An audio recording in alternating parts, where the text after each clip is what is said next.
Hey everybody, welcome back. It is August 7th. Today I just wanted to show you guys really quick this ceramic spray. It is called Torque Detail.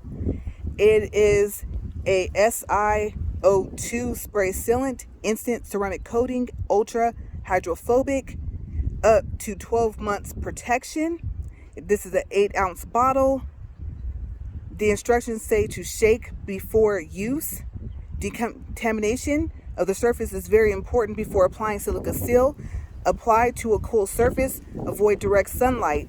Mist a small amount on the surface. A little goes a long way. Work into the surface in a back and forth motion with a clean microfiber towel. Using a second microfiber towel, buff into surface.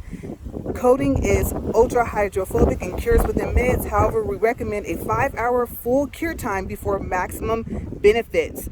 Okay, so I'm gonna walk around here and show you guys.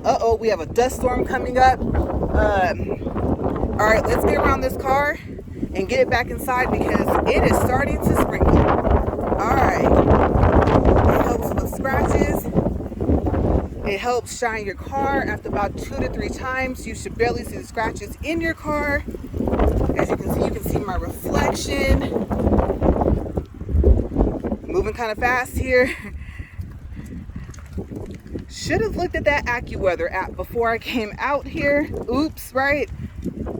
Stay away from your hyper dip. Don't get any type of ceramic on there. And as you can see, yes, it is sprinkling. Oh no, you guys, the wind. All right, back inside I go. Good thing it's been 5 hours. But yeah, you can see me. It's just like looking into a mirror. All right, catch you guys later.